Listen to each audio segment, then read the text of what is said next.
एक घना जंगल था। उस जंगल में एक शेर रहता था। शेर बहुत ही खूंखार और ताकतवर था। जंगल के सभी जानवर उससे थर थर कांपते थे। उसी जंगल में एक लोमड़ी रहती थी। लोमड़ी बहुत चालाक थी। एक बार लोमड़ी जंगल में अपना शिकार तलाश रही थी कि अचानक ही शेर उसके सामने आ गया और उसने लोमड़ी पर हमला कर उसे दबोच लिया। लोमड़ी ने जैसे तैसे अपने आप को संभाला और शेर से बोली, शेर भाई, मुझे इस जंगल में भगवान ने भेजा है और अगर तुमने मुझे मारा तो वो तुम्हें इसकी सजा भी देंगे।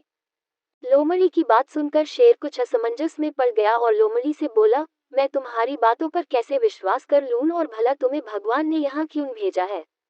लोमड़ी बोली, यह जंगल बहुत बड़ा है और इस जंगल में आपका राज है। आप इस जंगल का संचालन अच्छी तरह से कर सके, इस कारण आपकी सहायता के लिए भगवान ने मुझे भेजा है। शेर लोमड़ी की बातों पर यकीन कर उसके पीछे पीछे चलने लगा और जैसे ही कोई जानवर मिलता वो लोमड़ी को देखकर भाग जाता। अब शेर को यकीन हो गया कि इस लोमड़ी को भगवान ने ही भेजा है। असल में हुआ यह कि लोमड़ी के पीछे शेर था। जंगल के जानवर शेर को देखकर भाग रहे थे जबकि शेर समझ रहा था कि जानवर लोमड़ी को देखकर भाग रहे हैं।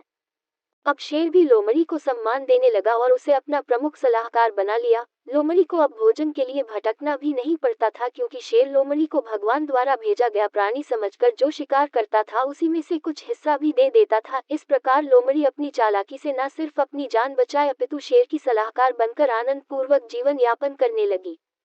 शेर बोला, हो सकता है तुम अपनी जान बचाने के लिए झूठ बोल रही हो। इस बात का क्या प्रमाण है कि तुम्हें भगवान ने ही भेजा है। उद्धरण चिन्ह। लोमड़ी बोली, मैं एक लोमड़ी हूँ और जंगल के अधिकांश जानवर लोमड़ी से नहीं डरते, किंतु मुझे देखकर जंगल का बड़े से बड़ा जानवर भी भाग जाता है। अगर आपको यकीन ना हो तो आप मेरे पीछे पीछे आइए और खुद ही देख लीजिए।